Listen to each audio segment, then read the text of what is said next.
Democrat civil war seems to be heating up in D.C. Congresswoman Alexandria Ocasio-Cortez not happy with her own party for allowing a COVID-era eviction moratorium to expire. And AOC is also threatening to blow up the bipartisan infrastructure deal if her far-left demands for trillions of dollars in more spending aren't pushed through Congress.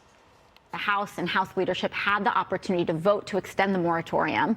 And there were many, and there was frankly a handful of conservative Democrats in the House that threatened to get on planes rather than hold this vote. And we have to really just call a spade a spade. We cannot, in good faith, blame the Republican Party when House Democrats have a majority.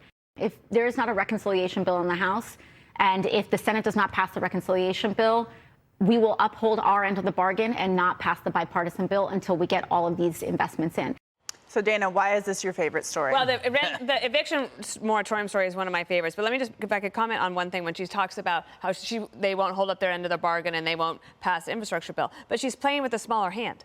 So the infrastructure bill is going to pass at least the Senate and has the potential of getting Republican votes. The reconciliation bill has no chance of any Republican votes. So she can talk about the House margin, but that's not what matters. And she's making Senator Sinema's life so much better. Yeah. As she sits there as a moderate Democrat saying, I'm pragmatic, I'm trying to get things done. And in a state like Arizona, that's where things like that really matter. So for her politically. On the rental moratorium, imagine for one moment if Republicans had just forgotten to work on extending the eviction moratorium. Now, Speaker Pelosi then puts out a statement on Saturday night blaming Brett Kavanaugh, as if that was like, let's blame Brett Kavanaugh. First of all, the only reason it was extended for another month or two was because Brett Kavanaugh said, fine, I'll do it this time, but this is not constitutional, and Congress needs to do something. Then they sat on their hands. And I would ask this, does President Biden think the Senate should extend it? You know, not all landlords are Warren Buffett. Right. And yet there are people who all of a sudden are going to owe all the back rent. Right. But here's the kicker of all of this.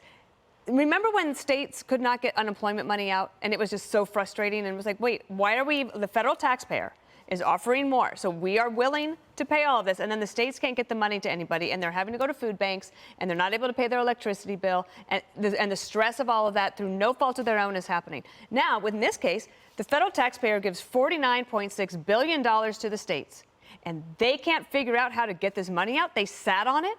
In New York, $2.7 billion. And then the Democrats turned around and said, actually, the landlords are to blame. The landlords, you're the ones should apply for this money. I think this is absolute incompetence at the federal level. I think Nancy Pelosi knows that this moratorium needs to end. But hear me out. Just one last thing. If they pass a moratorium for another 4 to 5 months, where does that put you? Christmas. Do you think anybody's going to want to have eviction notices going out at Christmas? And then the moratorium never ends. And then what happens? So, yes, it's my favorite story for lots of different reasons. So, Richard. And I didn't even get to the thing about sleeping on the steps of the Capitol. Oh, that's the worst. Talk about it. No, go ahead. No, you go. No, I'm done. Richard, do you want to talk about Congresswoman Cori Bush sleeping on the steps of the Capitol when we have millions of job openings and restaurants are having a hard time getting workers back to work and landlords are having a hard time, paying mortgages that they actually owe to the bank as well? Well, I think there's a balanced approach here because I think Dana points out a good point. In the American Rescue Plan, there's about $50 billion of money that is set aside to deal with the fact that there are both landlords who are behind in their mortgages because there's renters that can't find jobs or renters who can't work for various reasons because kids aren't in school, so have you. And so this money should be used more effectively, and states need to figure out who these folks are and get to them. We know the Census Bureau seems to be able to find these people because according to the Census Bureau, there are about 3.6 million folks that will be impacted when this moratorium goes away. So this is about government working for the people. And I think the government needs to do a better job, both state, federal, and local government working for people. And I appreciate Cori Bush for sleeping on the steps of the Capitol just because we are having a conversation about this issue and now we're saying, well, wait a minute, where did the $50 billion go and how can the $50 billion get to the right people, which is what the White House is trying to say. Where is this money and why hasn't it got to the people when we've already allocated it? Congress has passed it. So how are we not getting this money to landlords and renters so they could begin to pay this money so they can stay in their homes and not be evicted? Because we don't need more homeless. Why weren't Democrats having this conversation in June when it was clear that it needed to be passed through Congress and that Supreme Court wasn't going to do it? Because they were focused on January 6th, Katie, that's why. AOC says I need to pay for someone else's rent because the pandemic's still a threat. No, I don't, and no, it's not. We helped a lot of American people with what? Free money, free rent for nearly a year when they needed it. Well, they don't need it anymore, and now they can help themselves. What did Joe Biden say? This was a workers' job market? Go work. Yesterday, there were 62 COVID deaths, okay? 102 COVID deaths. 102 people died in car accidents. Okay? So we've neutralized the threat from COVID with vaccines. And we know that AOC wants this free rent for life. It was in the Green New Deal. Right. She even wrote it. So she's actually on the committee that oversees housing. She didn't see this coming.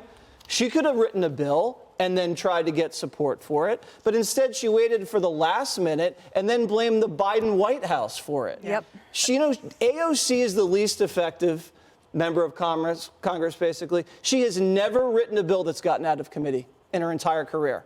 She's just not an effective legislator. She'd be much better on cable news. You still like her a Congress lot, though, has- Jesse. You talk about her quite a bit. Congress has Or do we habit. cover stupid things she does? If she's so ineffective, I you say sure do stuff talk about her a what lot. people do that's stupid, Richard. That's my job. Hey, That Greg, is- this is a broader movement about canceling rent, right? The far left of the Democratic Party has had this movement going on for a long time, universal income, government paying for everything, and private business owners being on the hook. This is the reason why you can't even compromise with temporary solutions.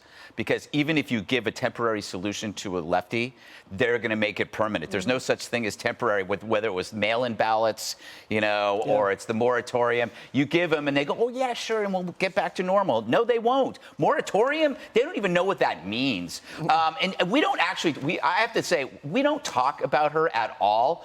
We talk about the stories, and we're always very, very respectful. I think she's incredibly talented, but she hasn't lived enough to be that arrogant in her wisdom. And that is an issue with the problem with the Democratic Party, is that their hard loony left are young and ignorant in terms of wisdom. They don't know how the world works. And they're not going to listen to me. Then I've said this before. With the Five, we've raised the flags, we've called out violence, cancel culture, the mob mentality, but we do it. It doesn't land with the Democrats. So you need the remaining sensible, i.e., older Democrats, to take responsibility, and pretend you didn't hear it from us.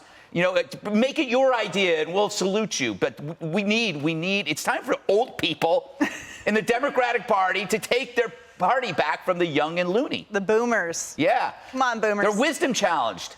All right. Hey, Sean Hannity here. Hey, click here to subscribe to Fox News YouTube page and catch our hottest interviews and most compelling analysis. You will not get it anywhere else.